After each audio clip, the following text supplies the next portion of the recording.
नमस्कार, सुप्रभात। संसद टीवी में आपका स्वागत है। मैं हूं आपके साथ अमृता चौरसिया। आप देख रहे हैं टॉप न्यूज और टॉप न्यूज में बात होगी देश दुनिया की खबरों की। बिजनेस और खेल जगत पर डालेंगे नजर। शुरुआत करते हैं टॉप न्यूज हेडलाइंस के साथ। इंतजार हुआ खत्म। नामीबिया से भारत पहुंचे 8 चीते।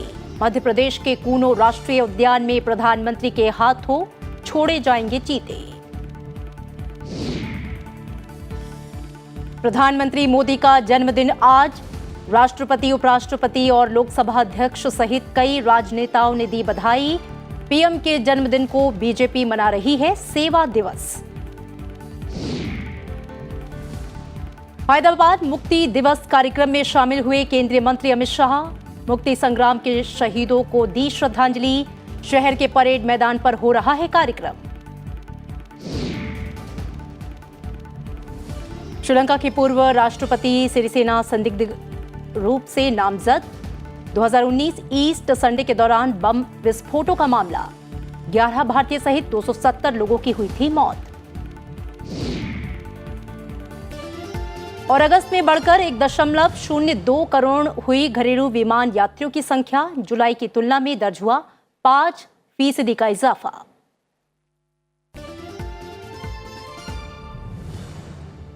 और आइए अब खबरें विस्तार से।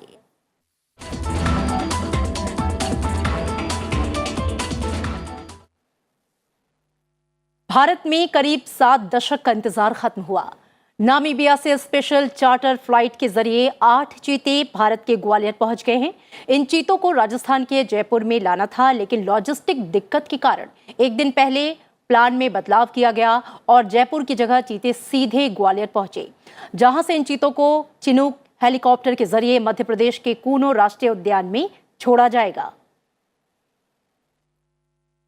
प्रधानमंत्री नरेंद्र मोदी आज नामीबिया से लाए गए 8 चीतों को कूनो राष्ट्रीय उद्यान में छोड़ेंगे। पीएम मोदी इन चीतों को उद्यानों में बनाए गए विशेष बाड़े में छोड़ेंगे। इस विषय पर राष्ट्र के नाम अपने संबोधन में पीएम वन्य जीव और पर्यावरण की सुरक्षा पर अपनी बात रखेंगे। देश में चीतों का तेजी से शिकार हो रहा था और यही वजह है कि ये प्रजाति संकट में आ गई थी। मध्य प्रदेश में कोरिया के महाराजा रामानुज प्रताप सिंह देव ने 1947 में देश में अंतिम 3 चीतों को मार डाला। इसके बाद 1952 में भारत सरकार ने आधिकारिक तौर पर देश में चीतों का विलुप्त होने की घोषणा की थी।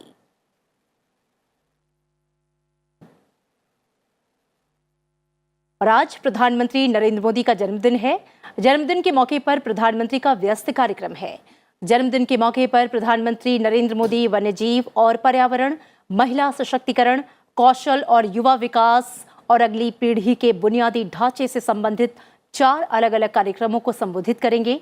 इस अवसर पर राष्ट्रपति और लोकसभा अध्यक्ष ने उन्हें शुभकामनाएं दी हैं। बीजेपी प्रधानमंत्री के जन्मदिन को सेवा दिवस के रूप में मना रही है, जिसके तहत बीजेपी की ओर से जनसेवा से जुड़े कई विशेष कार्यक्रम आयोजित किए जा रहे हैं। प्रधानमंत्री नरेंद्र मोदी आज राष्ट्रीय लॉजिस्टिक नीति जारी करेंगे। भारत में दूसरी विकसित अर्थव्यवस्थाओं की तुलना में लॉजिस्टिक लागत अधिक है, लिहाजा राष्ट्रीय लॉजिस्टिक नीति की जरूरत है। घरेलू बाजार और निर्यात दोनों के लिए भारतीय वस्तुओं की प्रतिस्पर्धा में सुधार के लिए भारत में लॉजिस्टिक लागत को कम करना आवश्यक है। सरकार ने व्यापार में सुगमता और जीवन में सुगमता दोनों को बेहतर बनाने पर जोर दिया है।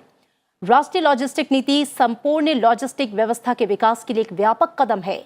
यह नीति आर्थिक विकास को बढ़ाने और रोजगार के अवसरों को बढ़ाने का एक प्रयास है। पिछले साल बहुआयामी संपर्क के लिए पीएम गतिशक्ति राष्ट्रीय मास्टर प्लान इस दिशा में एक अग्रणी कदम था। राष्ट्रीय लॉजिस्टिक नीति के शुभारंभ के साथ पीएम गतिशक्ति को भी और बढ़ावा मिलेगा। और इसी के साथ प्रधानमंत्री नरेंद्र मोदी को मिले उपहारों की नीलामी आज से शुरू होगी। प्रधानमंत्री को मिले उपहारों की नीलामी 2 अक्टूबर तक चलेगी। इस दौरान 1222 स्मृति चिन्हों की नीलामी होगी। इसमें गणेश, स्वामी विवेकानंद, राम मंदिर, नेताजी की प्रतिमा, पेंटिंग और खेल संबंधी सामानों सहित प्रधानमंत्री को दिए गए दूसरे उपहार शामिल हैं। संवाददाताओं से बातचीत में संस्कृति मंत्री जी किशन रेड्डी ने कहा है कि नरेंद्र मोदी पहले ऐसे प्रधानमंत्री हैं जो कि नमामि गंगे के माध्यम से गंगा नदी के संरक्षण के शुभ काम के लिए सभी उपहारों की नीलामी कर रहे हैं। उन्होंने कहा कि उपहारों का मूल्य 100 रुपए से 5 लाख रुपए तक है। केंद्रीय मंत्री अमित शाह हैदराबाद मुक्ति दिवस में शामिल होने के लिए हैदराबाद पहुंचे। ये कार्यक्रम शहर के परेड मैदान पर केंद्र सरकार की ओर से आयोजित किया जा रहा है और अमित शाह समारोह में अतिथि के तौर पर शामिल हुए हैं। केंद्रीय गृह मंत्री अमित शाह ने इस दौरान हैदराबाद मुक्ति संग्राम में शहीद हुए सैनिकों को श्रद्धांजलि दी। अमित शाह ने हैदराबाद में तिरंगा फहराने वाले तत्कालीन गृह मंत्री सरदार पटेल को याद किया।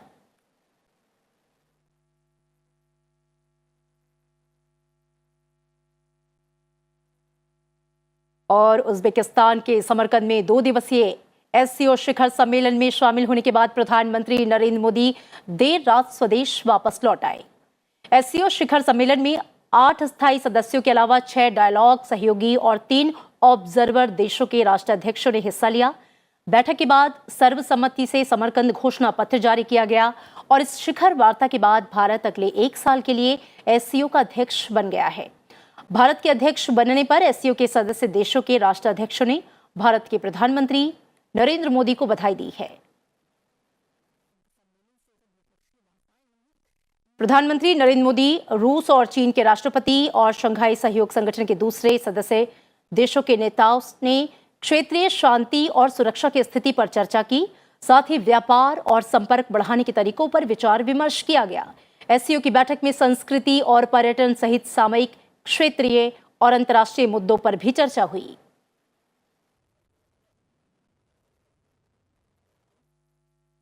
प्रधानमंत्री नरेंद्र मोदी ने शुक्रवार को शंघाई सहयोग संगठन के सम्मेलन से इतर कई राष्ट्रों के प्रमुखों के साथ बातचीत की।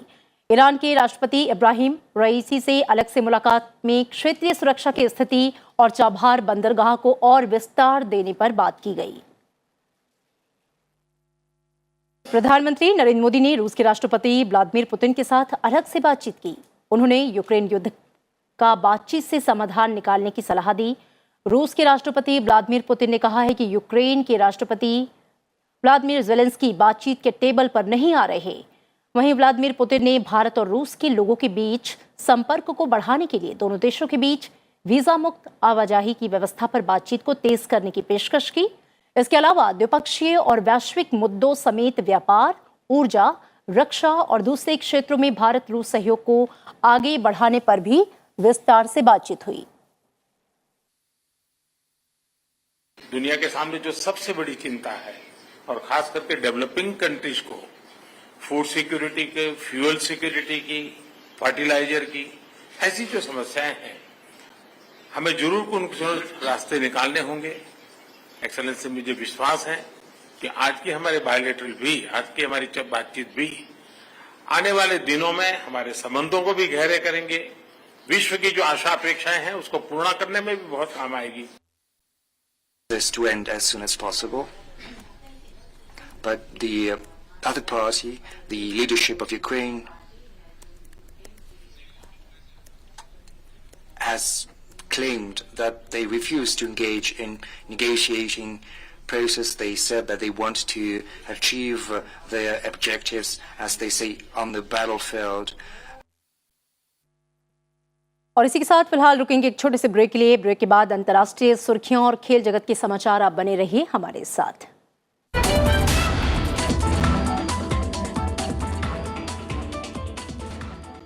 The SCO is now the largest regional organization in the world. The Shanghai Cooperation Organization, itself is drawing a major attention, not only from the regional countries, but there is a global attention to it. What value does India bring to the SCO, and what is the SCO's value for India? Focus of its activities is Central Asia, and the Central Asian republics want to have an India there which can try to help them in safeguarding their own interests.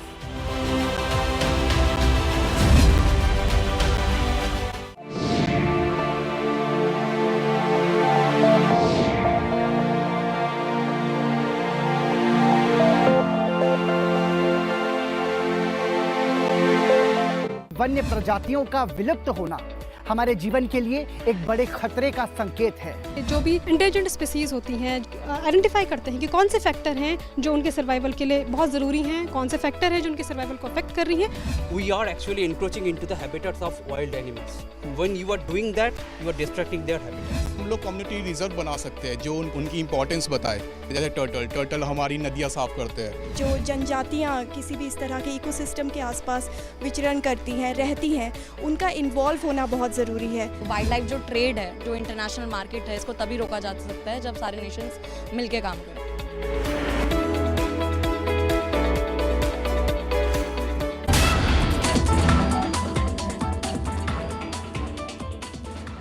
Break के बाद स्वागत है आपका और अब नजर top 10 पर। प्रधानमंत्री नरेंद्र मोदी के जन्मदिन के मौके पर देश भर में कई विशेष कार्यक्रम आयोजित हो रहे हैं। इन्हीं आयोजनों में एक है अनेकता में एकता का त्योहार, जिसके जरिए देश की विविधता का उत्सव मनाया जाएगा। प्रधानमंत्री के जन्मदिन को देश में सेवा पखवाड़े के रूप में मनाया जा रहा है। इस दौरान देश भर में रक्तदान शिविर और सफाई अभियान चलाए जाएंगे। ये पखवाड़ा 2 अक्टूबर तक आयोजित होगा। दिल्ली के ओखला विधानसभा क्षेत्र से विधायक अमानतुल्लाह खान को गिरफ्तार किया गया है। एंटी करप्शन डिपार्टमेंट की ओर से उन्हें नोटिस भेजा गया था। विधायक से वक्फ बोर्ड से जुड़े 2 साल पुराने भ्रष्टाचार के मामले में पूछताछ की जाएगी। अमानतुल्लाह के खिलाफ 18 आपराधिक मामले दर्ज हैं। कुतुब मीनार पर मालिकाना हक के दावे पर आज फैसला सुनाया जाएगा। इससे पहले याचिका पर दिल्ली की साकेत कोर्ट ने फैसला सुरक्षित रखा था। आज शाम 4 बजे कोर्ट इस पर मालिकाना हक को लेकर फैसला सुनाएगी। पुणे में चल रही 3 दिवसीय भारतीय छात्र संसद का आज समापन होगा। इस साल इस छात्र संसद का 12वां संस्करण था। इस छात्र संसद में कई गणमान्य लोगों के साथ साथ 10,000 से अधिक छात्रों ने हिस्सा लिया। मौसम विभाग ने आने वाले 5 दिन तक देश के कई हिस्सों में भारी बारिश का अलर्ट जारी किया है। मौसम विभाग के मुताबिक उत्तर भारत में पश्चिमी विक्षोभ सक्रिय है और जिससे यहां बारिश लगातार हो रही है। कांग्रेस पार्टी की ओर से 7 सितंबर की ओर से शुरू हुई भारत जोड़ो यात्रा का आज 9वां दिन है। आज की यात्रा केरल में पुथियाकवु से शुरू हो रही है। चुनाव आयोग के वरिष्ठ अधिकारी आज से गुजरात के 2 दिवसीय दौरे पर हैं। गुजरात में दिसंबर में विधानसभा चुनाव होना है। आज मराठवाड़ा मुक्ति संग्राम दिवस है। इस अवसर पर महाराष्ट्र के मुख्यमंत्री एकनाथ शिंदे औरंगाबाद में उन्होंने ध्वजारोहण करेंगे। ये दिन खासतौर पर भारतीय सैनिकों के हैदराबाद रियासत को हराने के बाद भारतीय संघ के साथ मराठावाड़ा के एकीकरण की याद दिलाता है। पंजाब के पूर्व मुख्यमंत्री और पंजाब लोक कांग्रेस के प्रमुख अमरिंदर सिंह 19 सितंबर को बीजेपी में शामिल होंगे। पार्टी के प्रवक्ता ने बताया कि अमरिंदर सिंह अपनी नवगठित पार्टी का बीजेपी में विलय भी करेंगे। और आइए अब नजर डाल लेते हैं कुछ अंतर्राष्ट्रीय सुर्खियों पर।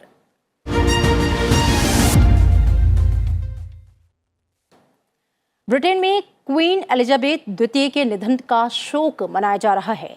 राष्ट्रपति द्रौपदी मुर्मू महारानी एलिजाबेथ द्वितीय के अंतिम संस्कार में शामिल होने और भारत की ओर से संवेदना व्यक्त करने के लिए 2 दिवसीय लंदन दौरे के लिए आज रवाना होंगी। वो 17 से 19 सितंबर तक लंदन में रहेंगी। राष्ट्रपति महारानी एलिजाबेथ द्वितीय के अंतिम संस्कार में शामिल होने के साथ साथ श्रद्धांजलि पुस्तक में अपना शोक संदेश भी दर्ज कराएंगी। न्यूजीलैंड, कनाडा सहित दुनिया के कई देशों के राष्ट्राध्यक्ष, सरकारों के प्रतिनिधि उन्हें अपनी श्रद्धांजलि देने लंदन के वेस्टमिंस्टर एबे हॉल पहुंच रहे हैं। इस लिस्ट में चीन के उपराष्ट्रपति वांग क्विशन क्वीन भी शामिल हैं। वे भी एलिजाबेथ द्वितीय के अंतिम संस्कार में शामिल होने के लिए लंदन पहुंचेंगे। वो चीन की तरफ से अपना संदेश श्रद्धांजलि पुस्तक में दर्ज कराएंगे। ब्रिटेन ने चीन की सरकार के एक उच्च स्तरीय प्रतिनिधि मंडल को वेस्टमिंस्टर हॉल में दिवंगत महारानी के लाइंग इन स्टेट कार्यक्रम में शामिल होने की अनुमति नहीं दी है। ब्रिटिश मीडिया के मुताबिक ब्रिटिश संसद के निचले सदन हाउस ऑफ कॉमन्स के अध्यक्ष सर लिंडसे हॉयल ने चीनी प्रतिनिधि मंडल को महारानी के लाइंग इन स्टेट कार्यक्रम में शामिल होने की अनुमति देने से इनकार किया। महारानी का राजकीय अंतिम संस्कार सोमवार 19 सितंबर को वेस्टमिंस्टर एबे में किया जाएगा। आपको बता दें कि 5 ब्रिटिश सांसदों ने चीनी सरकार पर उइगर मुस्लिम अल्पसंख्यकों के उत्पीड़न का आरोप लगाया था। इससे नाराज चीन ने ब्रिटिश सांसदों पर प्रतिबंध लगाए थे।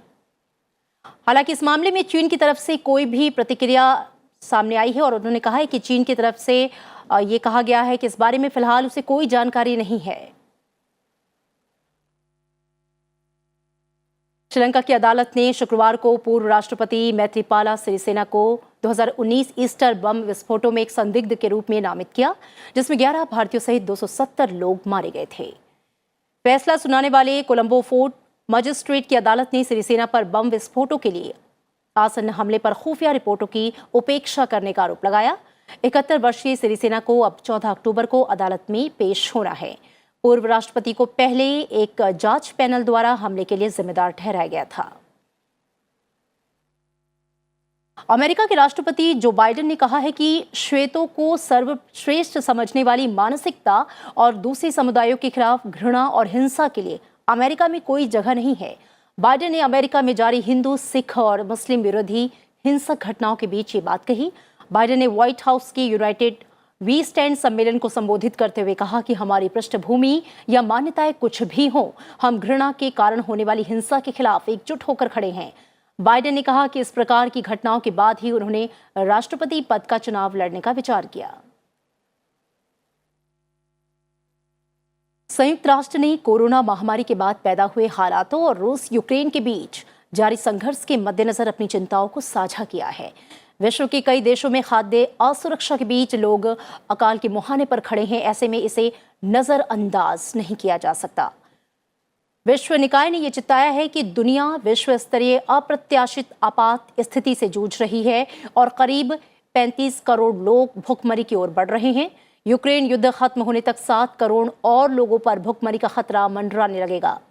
यूएन के मुताबिक 82 देशों में लगभग 35 करोड़ लोग गंभीर खाद्य असुरक्षा का सामना कर रहे हैं और ये संख्या 2020 में कोरोना महामारी के आने से पहले की तुलना की बात अगर करें तो 2.5 गुना ज्यादा है।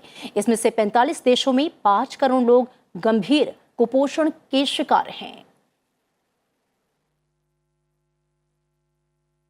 भारत सहित 100 से अधिक देशों ने रूस के आक्रमण के बाद युद्ध से निपटने की आवश्यकता के कारण यूक्रेन के राष्ट्रपति व्लादिमीर ज़ेलेंस्की को अगले हफ्ते संयुक्त राष्ट्र महासभा के उच्च स्तरीय सत्र को पूर्व दर्ज किए गए बयान के माध्यम से संबोधित करने की अनुमति देने के पक्ष में मतदान किया।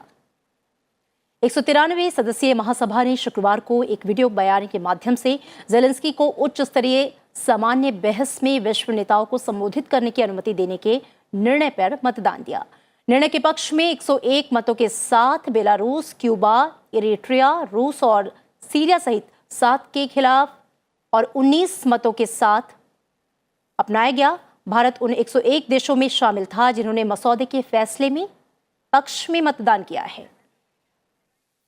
The draft decision A/77/L1 is adopted. Israel ने सीरिया पर हवाई हमला किया है। हमले में 5 सीरियाई सैनिक मारे गए।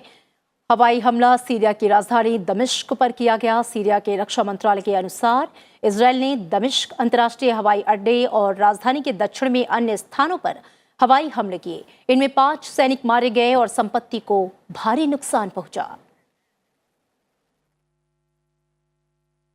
और आइए अब अंतर्राष्ट्रीय खबरों के बाद नजर डालते हैं आर्थिक जगत पर।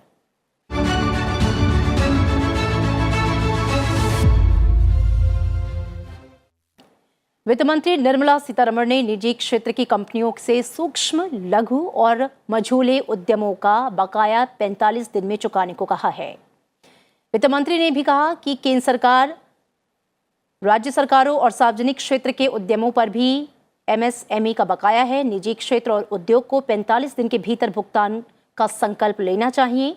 निर्मला सीतारमण ने यह आश्वासन दिया कि सरकार इस मुद्दे के समाधान के लिए कदम उठाएगी और सुनिश्चित करेगी कि उसके विभाग और सार्वजनिक उपक्रम छोटे व्यवसायों को समय पर भुगतान करें। लगातार बढ़ रही एटीएफ की कीमतों के चलते हवाई टिकटों की कीमतें आसमान पर हैं, लेकिन बढ़ते टिकट के दामों के बीच भी घरेलू यात्रियों की संख्या में कमी नहीं आई। ताज़ा रिपोर्ट के अनुसार अगस्त महीने में 1 करोड़ से अधिक यात्रियों ने हवाई सफर किया है। वहीं अंतर्राष्ट्रीय परिवहन में भी 32% का उछाल देखने को मिला है। रेटिंग एजेंसी इकरा की एक रिपोर्ट सामने आई है जिसमें घरेलू हवाई यात्री यातायात अगस्त में 5% बढ़कर 1.02 करोड़ हो गया। अगस्त में घरेलू हवाई यात्रियों की संख्या करीब 1.02 करोड़ रही, जो जुलाई के 97 लाख यात्रियों की तुलना में 5% ज्यादा है। इधर सरकार ने छोटी कंपनियों की परिभाषा को बदलकर कारोबार की सीमाओं को बढ़ा दिया है। इससे अब कई और कंपनियां भी छोटी कंपनियों के दायरे में आएंगी। इससे उन्हें कई तरह के नियमों में राहत मिलेगी और काम करने में आसानी होगी। सरकार ने छोटी कंपनियों के लिए पेड अप कैपिटल और कारोबार सीमा में संशोधन किया है और सीमाएं बढ़ा दी हैं। इससे व्यापार करने में सुगमता को गति मिलेगी और उनका अनुपालन बोझ कम हो जाएगा।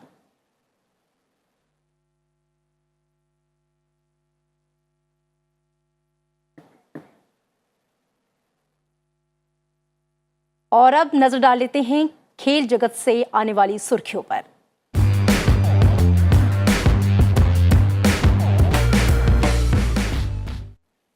T20 मैचों की सीरीज के बाद अब भारत और इंग्लैंड के बीच 3 मैचों की वनडे सीरीज 18 सितंबर से शुरू हो रही है। सीरीज का पहला मुकाबला 18 सितंबर रविवार को होव में खेला जाएगा। दोनों टीमों के बीच ये मुकाबला भारतीय समय के अनुसार दोपहर 3:30 बजे शुरू होगा। इंग्लैंड के हाथों 3 मैचों की T20 सीरीज 1-2 से गंवाने के बाद भारतीय महिला टीम की कोशिश वनडे सीरीज में शानदार शुरुआत करने और सीरीज को अपने कब्जे में करने की होगी। और फिलहाल इस बुलेटिन में इतना ही। वक्त हो गया आपसे विदा लेने का, लेकिन जाते जाते आप नजर डालिए आज के इतिहास पर। रखिए अपना ख्याल, देखते रहिए संसद टीवी। नमस्कार। 17 सितंबर साल 1787 को अमेरिका का संविधान पूर्ण हुआ और इस पर हस्ताक्षर किए गए। अमेरिका इस दिन को संविधान दिवस और नागरिकता दिवस के रूप में मनाता है। इसे लेकर फिलाडेल्फिया में बड़ा संवैधानिक सम्मेलन आयोजित किया गया। सम्मेलन में भाग लेने वाले अधिकांश प्रतिनिधियों ने संविधान पर अपनी स्वीकार्यता की मुहर लगाई। अमेरिकी संविधान का मसौदा जेम्स मैडिसन ने तैयार किया था।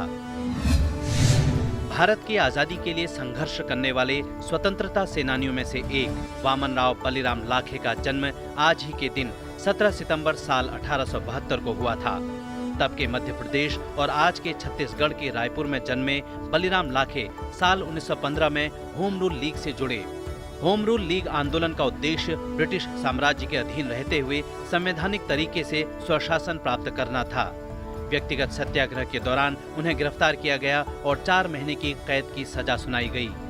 लाखे जी को किसानों की सेवाओं के लिए राय साहब की उपाधि दी गई।